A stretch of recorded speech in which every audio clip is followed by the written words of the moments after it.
Department of Medical Education at Fatima Memorial Hospital, Lahore. I welcome you all to the fireside chat entitled as Bridging the Gap Between Theory and Practice from the platform of Fatima Memorial College of Medicine and Dentistry and NUR Foundation. While my experiences during post-graduation in health professional education at Khan University have been very diverse, research has unquestionably been the most important and rewarding component of my education. Committing myself to the world of scientific research has instilled an investigative mindset and a passion for the scientific process and an appreciation for the results of medical research. Building on my research experience, today we will be discussing the key elements of research and why it is so important to register yourself to this workshop. I take this pleasure to invite very valuable speakers today. We have with us Dr. Amina. She is having more than 14 years of experience as a trainer for a diverse group of professionals ranging from medical and dental faculty to allied health and veterinary sciences and general education groups. She currently serves as Director, Department of Medical Education at Fatima Memorial Medical and Dental College in Lahore. Her forte is a learner-centered teaching experiences, curriculum development, and professional development as a master trainer for Higher Education Commission and national and international academic institutes. We have another speaker, Mr. Ijaz Bajwa. He is a data specialist with Masters in Public Administration from National University of Singapore. Mr. Bajwa is currently serving as Manager Research and Customer Insights at a private firm. His area of expertise are research, evaluation, and data analytics.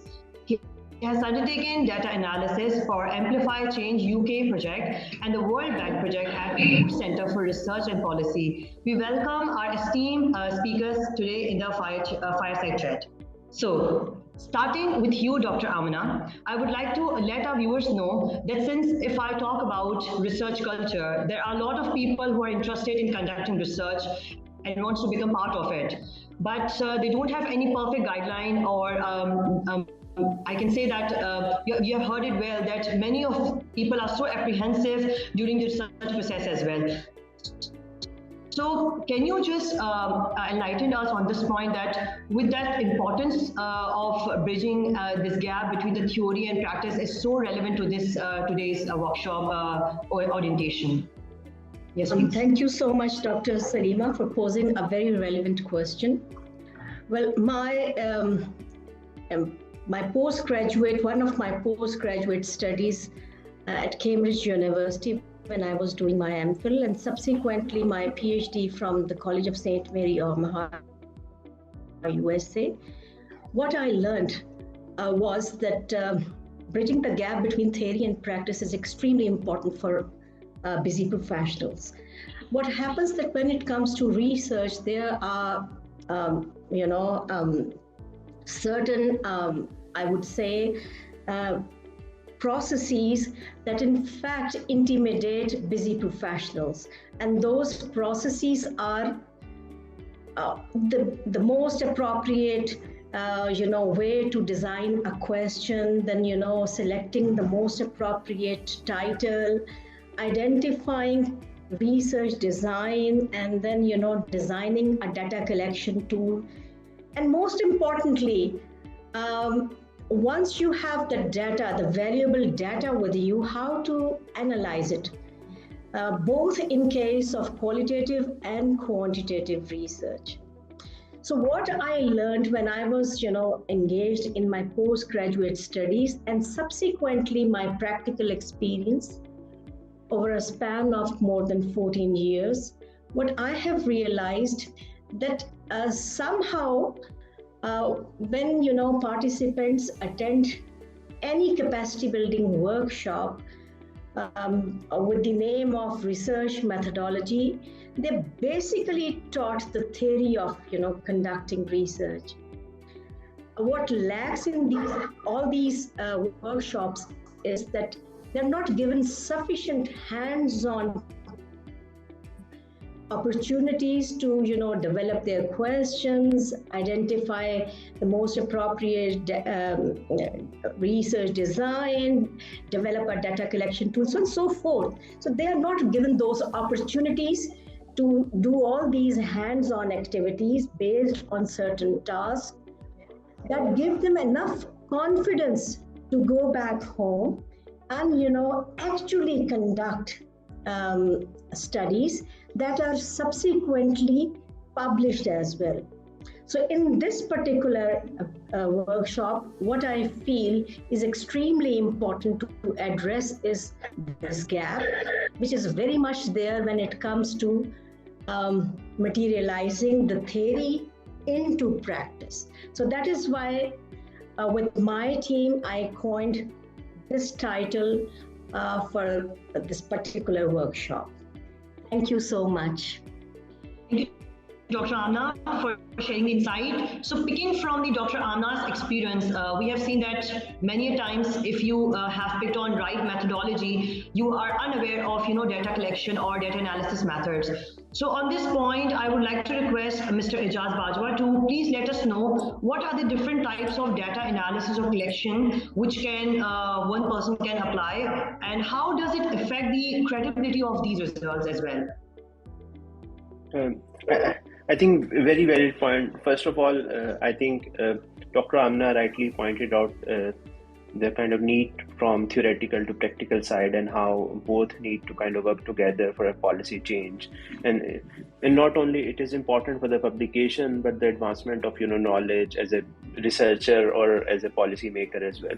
So my experience has been on the policy side. So I don't work in academia, but I work on a policy side, and most important thing is to understand the context, and data helps us understand those contexts. So there are different type of data collection or analysis tools. So there are ways to kind of analyze the qualitative data. So we'll be talking about those qualitative tools in this workshop, and then there are ways to kind of do data quantitatively, and then how to analyze the quantitative data sets as well. So we will be talking a lot about how to manage those quantitative data set, and ideally it will be kind of mixed method approach, because now in modern times there's a increasing importance of mixed methods where you kind of build your theoretical link with the data from qualitative things, in-depth interviews and focus groups, and then leading from that you build into the micro data sets. These can be quantifiable, small interviews, medical tests and other things. And so we'll be talking a lot more in detail how to use those tools, and then how to come to a conclusion that is that will help you answer your hypothesis or research question, and the policy tools, policy side as well, that whether some things are working, some things are not working. So my experience lies in the data side, and I'll be kind of sharing my knowledge and my practical experience from different research organizations I learned with the participant, how they can apply those same skills to enhance their publications, their kind of even thesis research as well. So yeah, thank you so much. Thank you, Dr. Ijaz. So now there are certainly mixed opinions over conducting qualitative research. Many novice researchers don't want to go into the themes, sub-themes and codes. So what's your take on these challenges? How can one person can go ahead with qualitative research? How the guidance can be given in such workshops? So starting from Dr. Amina, and then Mr. Ijaz can further add. Thank you. Thank you so much for this. Again, a very pertinent question. People do get overwhelmed when they think about conducting a qualitative research. The reason being that there's a huge amount of data, and that is obviously quite overwhelming.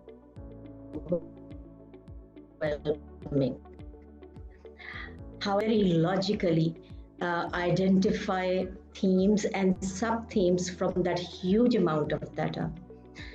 So what I intend to do in this workshop is that I'll in fact give participants an opportunity to conduct a few mock interviews and focus group discussions and collect some data that can be, and they'll be given hands-on opportunities to analyze that data, how these themes are developed, and how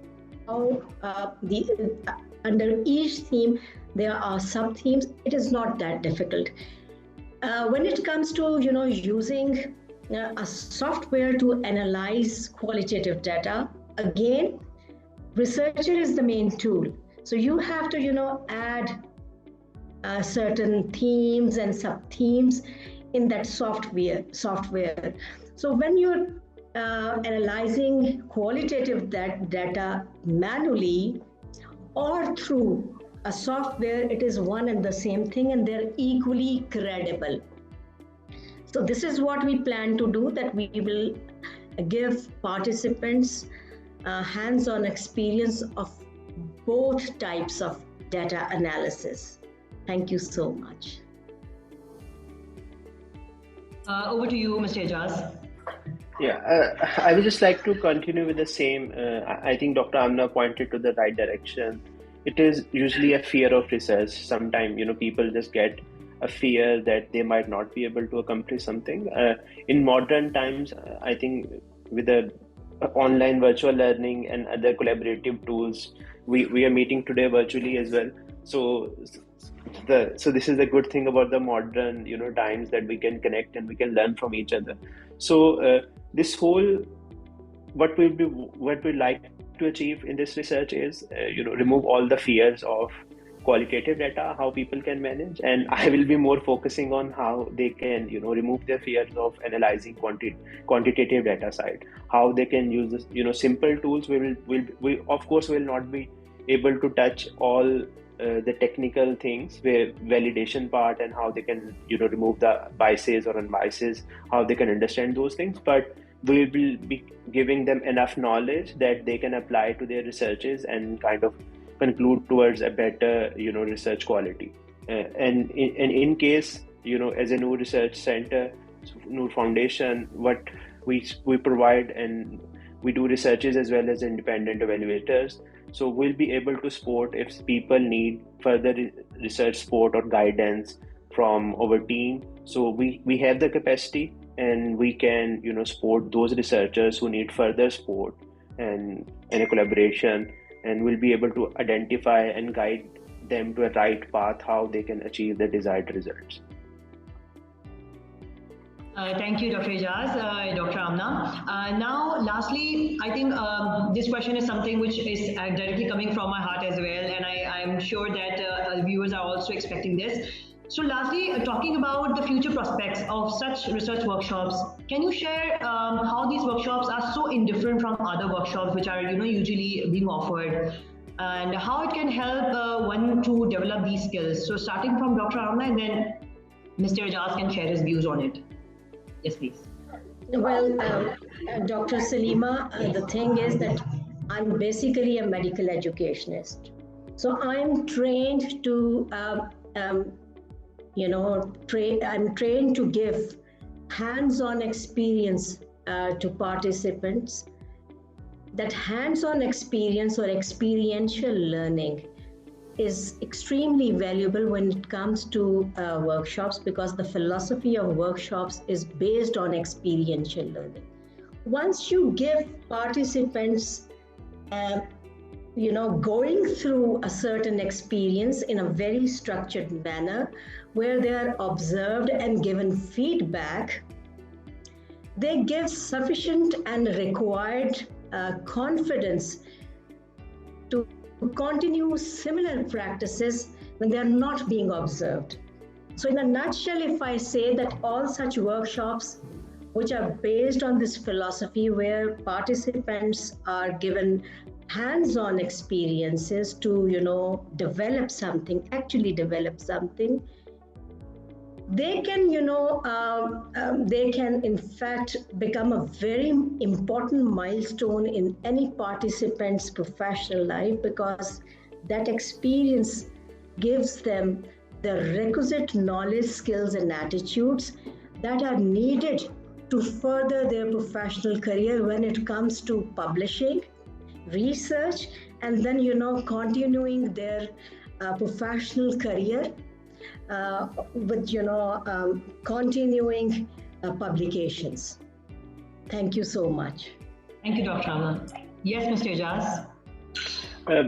I think Dr. Amna highlighted the practical side of things, how she thinks that hands-on kind of, mentorship will help the participant of the workshop. This is a slightly different way from the usual workshops where it is just one-sided, lecture, where lecture is delivered and participants are assumed to kind of, grasp that knowledge. It is more of what is your research problem and how we can help that refine that idea, how we can help you to design the qualitative side of research, quantitative data analytics, how you can use that, and how you can improve the overall quality. And if you are stuck somewhere in any stage of the research, so we'll be able to guide you through that.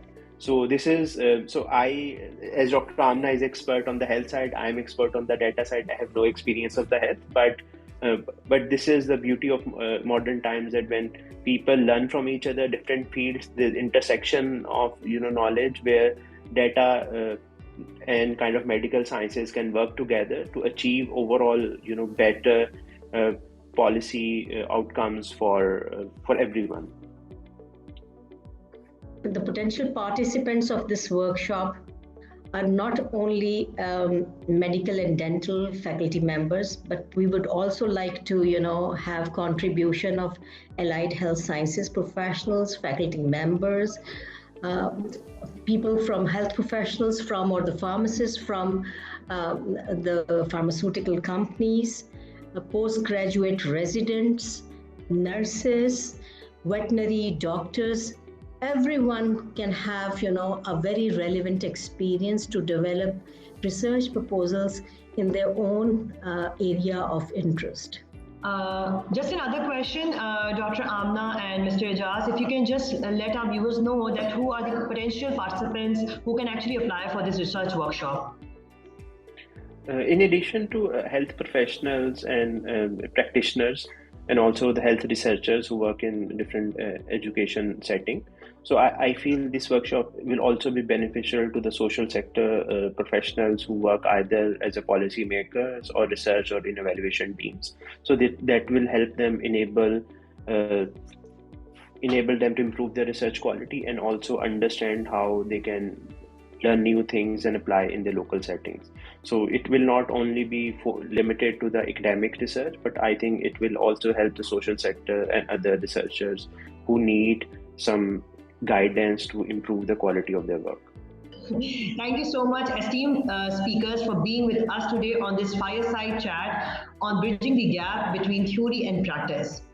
I hope that this will enable them to develop research proposal. And just to let you all know that this 3-day workshop will be starting from 24th to 26th of Jan at Fatima Memorial College of Medicine and Dentistry, Lahore. For registration, you can go to this link which is given below. Thank you so much for viewing us today on this fireside chat. Thank you. Allah Hafiz.